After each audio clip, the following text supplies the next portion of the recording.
हरतालिकेची यथासांग पूजा कशी करावी? वाळूचं शिवलिंग आपल्याला देवघरामध्ये तयार करायचं आहे. गर्भवती स्त्रियांनी हे व्रत करावे का? 5 खडे ठेवायचे आहेत नदीकाठचे आणलेले. हं. आणि मग नंतर पिंडीला जसं आपण या व्रताची उत्तर पूजा कशी करावी? जसं मी तुला आता म्हटलं, की हे कलियुग जे आहे ना, हं. हे फक्त श्रद्धेचं. या व्रतादरम्यान महिलांनी कोणत्या गोष्टी टाळाव्यात? राहता राहिला प्रश्न उपवासाचा. लहान मुलींना एवढा कडक उपवास घालू नये, माझं असं मत आहे.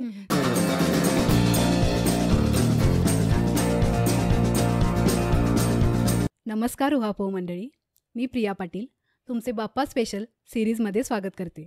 ही स्पेशल सिरीज आम्ही खास तुमच्यासाठी घेऊन आलो आहोत, ज्यामध्ये आम्ही हरितालिका व्रत कसे करावे, त्याचे विधिवत पूजन कसे करावे, गणेश पूजन कसे करावे, गौरी पूजन कसे करावे, गौरी गणपतीचे विसर्जन कशा प्रकारे करावे याबद्दल आम्ही सविस्तर चर्चा केली आहे. त्यामुळे तुम्हाला जर हे व्हिडिओ आवडत असतील तर व्हिडिओला लाईक करायला आणि शेअर करायला अजिबात विसरू नका. आणि हो, चॅनेलला सबस्क्राईब केले नसेल तर नक्की करा, जेणेकरून अशा वेगवेगळ्या विषयांवरती व्हिडिओज बनवण्यासाठी आम्हाला मोटिवेशन मिळेल. चला तर मग आजच्या या एपिसोडची सुरुवात करूया. नमस्कार मॅडम, तुमचे आमच्या चॅनेलवरती पुन्हा एकदा स्वागत आहे. हरितालिका व्रताबद्दल आज आम्हाला थोडी माहिती द्या मॅडम. नक्कीच नक्कीच. तर या हरितालिका व्रताची गोष्ट आम्हाला सांगाल का? हो, नक्की नक्की. हरितालिका हे व्रत भाद्रपद शुक्ल तृतीयेच्या दिवशी केले जाते. जसं नद्यांमध्ये गंगा श्रेष्ठ आहे, तसंच हरितालिका व्रत हे सगळ्या व्रतांमध्ये श्रेष्ठ व्रत मानलं जातं. अच्छा. याची कहाणी अशी आहे की पार्वती लहान असतानापासून तिला महादेव यांच्यावरती प्रचंड श्रद्धा होती. अच्छा. ज्या वेळेस ती उपवर झाली, पार्वती उपवर झाल्यानंतर नारद मुनी एक दिवस हिमालयाकडे तिची मागणी, विष्णूसाठी लग्नाची मागणी करण्यासाठी नारद मुनी हे हिमालयाकडे गेले. अच्छा. त्यावेळेस हिमालयाला अति आनंद झाला. आणि अति आनंद झाल्यानंतर हिमालयाने पार्वतीला ही गोष्ट सांगितली की असं असं विष्णू तुला स्थळ म्हणून आलेले आहेत, विष्णुदेव, आणि मी खूप आनंदी आहे की माझी मुलगी चांगल्या घरी जाणार आहे. ठीक आहे. त्यानंतर पार्वतीला ही गोष्ट रुचली नाही, तिला आवडलं नाही, कारण तिचं प्रेम हे महादेवांवरती होतं. ती रुसली आणि तिच्या मैत्रिणी तिला जंगलामध्ये घेऊन गेल्या. मग एका नदीकाठी एका गुहेमध्ये पार्वतीने वाळूची शिवलिंग तयार केले आणि त्यांची पूजन केल्यानंतर 64 वर्ष पार्वतीने तपश्चर्या केलेली आहे. झाडाची पिकली पानं खाऊन, फळं खाऊन तिने ही तपश्चर्या केली. बघा किती 64 वर्ष. त्यानंतर तिच्या ह्या तपश्चर्याला प्रसन्न महादेव झाले आणि तिला वर मागण्यास सांगितले. त्यावेळेस पार्वतीने मला तुम्ही पती स्वरूपात प्राप्त व्हावे असा वर मागितला. अच्छा. आणि मग पार्वतीचं जे लग्न आहे ते महादेवांशी झालेलं आहे. अशी थोडक्यात आख्यायिका आहे. आणि मग त्यानंतर महादेव आणि पार्वतींचा विवाह सोहळा आपल्याला माहीतच आहे. हो ना, बरोबर. मग हे हरतालिका व्रत कोणत्या फळ प्राप्तीसाठी केले जाते? हरितालिका हे व्रत उत्तम जोडीदार प्राप्तीसाठी पहिली गोष्ट केली जाते. त्यानंतर सुख समृद्धी घरामध्ये नांदावी, पुत्रप्राप्ती, कन्याप्राप्ती यासाठी सुद्धा हे व्रत केले जाते. अच्छा. हे व्रत कोणी करावे? हे व्रत कुमारिका, सवाष्ण, सगळ्या वृद्ध महिला, सगळ्या महिलांनी हे व्रत केलेले चालते. अच्छा. कुमारिकांनी करावे का? हो, अतिशय उत्तम जोडीदार प्राप्तीसाठी कुमारिकांनी हे व्रत करावे. तुला सांगू का प्रिया, मी लहान असतानापासून माझी आई माझ्याकडनं हे व्रत करून घेत आलेली आहे. म्हणजे जसं आपल्याला आपण म्हणतो ना कळायला लागलं तसं मग उपवास, थोडंसं माहिती हवं ना, तेव्हापासून हे व्रत आम्ही केलेलं आहे. बरोबर. म्हणजे तुम्ही जितक्या लवकर आपण म्हणू ना मुलांना आपले सण वार ह्या सगळ्याची माहिती असणं, कारण आजकालच्या ह्याच्यामध्ये ना जगामध्ये मुलं, आजकालची तरुण पिढी ह्या गोष्टी आपण म्हणू ना की थोडंसं कमी प्रमाण होत चाललंय. म्हणून लहानपणापासूनच ह्या गोष्टी त्यांना करायला आपण सांगितल्या, शिकवल्या तर नक्कीच त्याचा फायदा होतो. कारण जसजसे आपण मोठे होत चाललो, जसं जनरेशन चेंज होत जातं, तसतसे सणवार व्रतवैकल्य हे थोडे कमीच होत जातात. बरोबर. त्यामुळे लहानपणापासूनच आपल्या आई वडिलांनी हे व्रत करायला सांगणे किंवा सण उत्सव साजरे करणे तितकंच महत्वाचं आहे. आणि आपली ही परंपरा जपतोय आपण, जी पूर्वापासून चालत आलेली आहे आणि फायदा आहे त्याचा. हो ना. गर्भवती स्त्रियांनी हे व्रत करावे का? हे व्रत कोणीही केलेले चालते.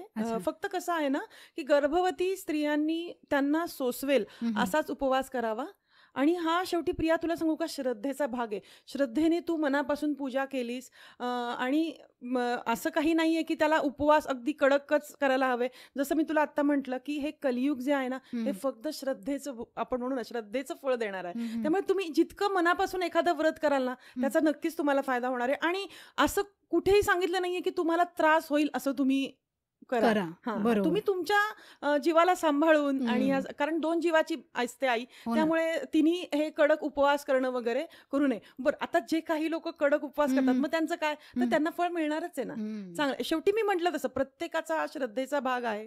ज्याला जसं सोसवेल तसं त्याने उपवास करावा. आजारी आणि अशक्त महिलांनी सुद्धा हे व्रत करावे का किंवा कशा प्रकारे करावे? यामध्ये कसं आहे ना, की त्यांना जर जमलं तर त्यांनी पूजा करावी. अदरवाईज आपण हरतालिकेची पूजा घरात करणारं कोणीतरी असतंच. त्यांनी कहाणी वाचन असतं. त्यानंतर आरती असते. ह्या गोष्टी फक्त त्यांच्या कानावरून गेल्या. तिथे त्यांनी श्रद्धेने हात जोडून ऐकलं तरी सुद्धा ठीक आहे. त्यांना जर जमत नसेल किंवा अशक्त आहेत, आजारी आहेत, त्यांना जर जमत नसेल, त्यांनी नुसतं नमस्कार मनोभावे केला तरी चालतं. काही प्रॉब्लेम नाहीये. काही कारणास्तव हे व्रत थांबवायचे असल्यास आपण तसे करू शकतो का? नाही, हे व्रत थांबवायचं म्हणण्यापेक्षा कसं आहे ना, की अडचण आली तर तुम्ही हे व्रत करू नका. सूतक आलं तर त्याच्यामध्ये हे व्रत केलेलं चालत नाही. पण उपवास मात्र तुम्हाला करावा लागतो. अच्छा. हरितालिकेचा उपवास आपण दिवसभर करत असतो आणि दुसऱ्या दिवशी उपवास सोडणं गरजेचं असतं. मग हरतालिकेची यथासांग पूजा कशी करावी? आपण बघ, प्रत्येक पूजा करताना आधी विनायकाला मान देतो, गणपती बाप्पांना मान देतो, बरोबर? आधी गणपतीची पूजा आपण करत असतो. त्याआधी आपल्याला संकल्प करायचा आहे. कुठलीही पूजा जेव्हा तुम्ही करता त्याआधी संकल्प करावा लागतो. मी ही व्रत करते आहे, सिद्धीस जाऊ दे, हो की नाही, अशी आपल्याला प्रार्थना करायची आहे देवाला. काही इच्छा असेल तर तीही तुम्ही बोलू शकता. संकल्प केल्यानंतर गणपतीची मनोभावे तुम्ही अभिषेक करून अंघोळ, म्हणजे थोडक्यात आपण म्हणतो ना देवानं जसं अंघोळ घालतो, गणपती म्हणजे सुपारीच्या स्वरूपात गणपतीचं पूजन केलं जातं. ठीक आहे. अंघोळ वगैरे घालून सुपारीला व्यवस्थित स्वच्छ कपड्याने पुसावे आणि अक्षता ठेवून त्याच्यावरती सुपारीची मांडणी करावी. लाल फूल वाहावे, दुर्वा वाहाव्यात आणि गणपतीच्या पूजनानंतर हरितालिकेच्या 2 मूर्ती स्थापन कराव्यात. त्यांना आपण आता कसं त्या मातीच्या मूर्ती असतात, राईट, तर त्यांना आपण अंघोळ नाही घालू शकत. मग अशा वेळेस आपण फुलाने दूध पाणी असं आपण म्हणतो ना शिंपडून अंघोळ त्यांना मनोभावे, परत मी म्हटलं तुमच्या भावना आणि श्रद्धा हे खूप महत्वाचं आहे. अशा पद्धतीने त्यांना फुलाने हे करावे, अंघोळ घालावी. त्यानंतर पत्रीचं खूप महत्व दिलेलं आहे. 16 पत्री मी मगाशी तुला कहाणीत सांगितलं. पिकलेली पानं फळं खाऊन हरतालिका पार्वती राहिलेली आहे. हरितालिका म्हणजे काय? पार्वतीच आहे ना. तर मग तिचंच आपण पूजन करत असतो. ठीक आहे. तर त्यांना फुलाने तुम्ही हे केलं, आंघोळ वगैरे पाणी शिंपडल्यानंतर त्यांना हळदी कुंकू व्हावं, पत्रींनी छान सुशोभित करावं. आणि सगळ्यात महत्वाचं, जेव्हा तुम्ही ही एखादी पूजा मांडता आहात तर तुमचं पूर्ण घर स्वच्छ असणं गरजेचं आहे. नाहीतर बऱ्याचदा कसं होतं की मग तेवढाच भाग आपण पूजा करायची पटकन चला, असं नाही करायचं. सगळं घर व्यवस्थित स्वच्छ करावं. त्यानंतर एक पाटाची मांडणी करून मग ह्या सगळ्या गोष्टी त्याच्यावरती करायच्या. त्याआधी तुमच्या घरातल्या देवांची पूजा होणं खूप गरजेचं आहे. त्यानंतर तुम्ही ही हरतालिकेची पूजा मांडायची आहे. ठीक आहे. त्यानंतर तुम्ही जेव्हा मूर्तींना ठेवता त्यांना हार घालणं, फुलं वाहणं, पत्रींनी सुशोभित करणं हेही आलंच. त्यानंतर ना जसं पार्वतीने नदीकाठची वाळू आणून त्याचं शिवलिंग तयार केलं होतं, तसंच आपल्याला करायचं आहे. वाळूचं शिवलिंग आपल्याला देवघरामध्ये तयार करायचं आहे. थोडंसं पाणी लावायचं वाळूला की त्याचा आकारही तुम्हाला खूप छान देता येतो. त्यामुळे तुम्ही वाळूचं शिवलिंग जेवढं छान पद्धतीनं करता येईल तेवढं तुम्ही करू शकता आणि मग त्याचं पूजन तुम्हाला करायचं आहे. 5 खडे ठेवायचे आहेत नदीकाठचे आणलेले. आणि मग नंतर पिंडीला जसं आपण हरतालिकेला मी म्हटलं फुलाने पाणी आणि दूध वाहून त्यांचे पूजन केलं आहे, सेम अगदी पिंडीचंही तसंच करायचं आहे. पाणी आणि दूध याने फुलाने त्यांचं पूजन केल्यानंतर पांढरं फूल व्हायचं आहे. ठीक आहे. दूध साखरेचं नैवेद्य दाखवायचं आहे आणि तुम्ही फराळ ज्याचा करणार आहात किंवा फळं, ठीक आहे, त्याचं नैवेद्य तुम्ही दाखवायचं आहे.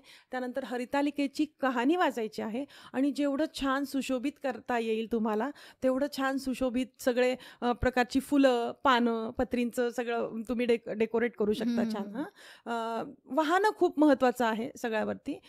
तर मग ते तुम्ही वाहिल्यानंतर हरतालिकेची आरतीही करणं तितकंच महत्त्वाचं आहे. आधी गणेशाची आरती केली जाते, मग हरतालिकेची आरती केली जाते, महादेवांची आरती केली जाते. अशा पद्धतीने तुमच्या कुलदैवताची पण आरती केली जाते. अशा 4 आरत्या तुम्ही करणं खूप गरजेचं आहे. बाकीचं नाही जमलं तरी चालेल. शेवटी परत मी म्हटलं तसं श्रद्धेचा भाग जेवढं जमेल तेवढं तुम्ही नक्कीच करू शकता. राहिला प्रश्न उपवासाचा. लहान मुलींना एवढा कडक उपवास घालू नये, माझं असं मत आहे. त्यांना खाऊन पिऊन करू द्यावं. नंतर जसजसे ते मोठे होत जातील तसं मग त्यांना आपण म्हणतो ना, जसं सोसवेल तसं प्रत्येकाने उपवास करणं गरजेचं आहे. शेवटी श्रद्धेचा भाग आहे, मी बोलले तसं. त्यामुळे तुम्ही जसं श्रद्धेने कराल त्याप्रमाणे नक्कीच फळप्राप्ती तुम्हाला होणार आहे. हो ना. या व्रतादरम्यान महिलांनी कोणत्या गोष्टी टाळाव्यात? ह्या व्रतादरम्यान ना कसं आहे ना, की तुम्ही काय घालताय, धूत वस्त्र परिधान करणं हे खूप महत्वाचं आहे. एखादी पूजा करताना आपण आता कसं ना, पूर्वीसारखं सोवळं वगैरे आपल्याला जमत नाही, पण मग धूत वस्त्र परिधान करणं हे खूप गरजेचं आहे. म्हणजे धुतलेलं वस्त्र तुम्ही घालणं हे खूप महत्वाचं आहे. त्यानंतर काळा रंग टाळावा, काळं आसन टाळावं. ठीक आहे, ह्या गोष्टी जर तुम्हाला टाळता आल्या तर अतिशय उत्तम आहे. त्यानंतर तुम्ही दिवा तुमचा विझणार नाही याची काळजी घ्यायची आहे. व्रत तुमची पूजा झाल्यानंतर दिवा सकाळी जो लावला असेल तो उद्या सकाळपर्यंत राहील, म्हणजे 24 तास दिवा राहील. त्या दिवशी याची तुम्हाला काळजी घ्यायची आहे. अच्छा, म्हणजे 24 तास दिवा तेवत ठेवावा. बरं. आणि महिलांनी अजून काय टाळायचंय, महत्वाची गोष्ट, रागराग करायचं नाहीये, चिडचिड करायची नाहीये, कुणाला दुखवायचं नाहीये. ह्या गोष्टी त्यांनी टाळायच्या आहेत. हो ना. या व्रताची उत्तर पूजा कशी करावी? आता दुसऱ्या दिवशी जेव्हा आपण पूजा सगळी उतरवणार आहोत, ठीक आहे, त्यावेळेस हरतालिकेची पुन्हा आरती करायची आहे, गणपतीची आरती करायची आहे, महादेवांची आरती करायची आहे, आपल्या कुलदैवताची आरती करायची आहे. त्यानंतर दही भाताचा नैवेद्य तुम्ही हरतालिकेला दाखवायचा आहे. काही ठिकाणी पद्धत आहे माहीत नाही, पण खीर कानवल्यांची पण नैवेद्य दाखवला जातो. गोड तोंड त्यांचं केलं जातं, खीर केली जाते. आणि कानवले म्हणजे करंजा असतात. करंजांचाही नैवेद्य, एक मोदक असतो, आपण गणपतीचं पण पूजन केलेलं आहे ना, तर ते मोदक आणि 4 करंजा असं तळून आपण करतो, त्याप्रमाणे समोर नैवेद्य दाखवणं हे खूप गरजेचं आहे. त्यानंतर मग तो नैवेद्य तुम्ही घरात प्रसाद म्हणून घेऊ शकता आणि मग नंतर सगळ्या पत्री आणि हे विसर्जित करायचं आहे. बरं. तुम्ही जसे म्हटला की पूजेमध्ये वेगवेगळ्या प्रकारच्या पत्रीने तो एक प्रकारचा मंडप तयार करून त्याप्रमाणे सुशोभित करावं, जेणेकरून आपल्याला पण प्रसन्न वाटेल. तर कोणत्या प्रकारची पत्री आपण वापरावे? पत्री तसं पाहायला गेलं तर 16 प्रकारच्या पत्री सांगितल्या गेलेल्या आहेत. म्हणजे वेगवेगळ्या. आणि आपल्या घराभोवती सुद्धा खूप झाडं आहेत. 5-5 फक्त प्रत्येकाची पानं लागतात. 5-5 पानं जरी तुम्ही आणून वाहिलीत तरी चालण्यासारखं आहेत. अगदीच तुम्ही मोजून 16 प्रकारचे वेगळे नाही मिळाले तरी काही हरकत नाही. त्यात आंब्याला महत्व आहे, आंब्याचं पान हवंय. ठीक आहे, मग बाकीचं तुम्ही कुठलेही पानं, विड्याची पानं असतात, विड्याची पानं पण लागतात, तेही महत्वाचे आहेत. बाकीची मग तुम्ही कुठल्याही प्रकारच्या पत्री, 5-5 प्रकारच्या पत्री तुम्ही वाहू शकता. बरं. हरतालिके व्रतेची इतकी सोप्या भाषेत आम्हाला तुम्ही माहिती दिला, तशीच आम्हाला गणपतीबद्दल सुद्धा माहिती जाणून घ्यायची आहे, तर ती आम्हाला सांगाल ना मॅडम? नक्की. चालेल. आत्ताच आपण हरतालिका व्रताची माहिती जाणून घेतली. त्याचप्रमाणे गणेश चतुर्थीला गणेशाची पूजा कशी करावी याबद्दल सविस्तर व्हिडिओ घेऊन लवकरच येऊ, तर तो व्हिडिओ पाहायला विसरू नका. धन्यवाद.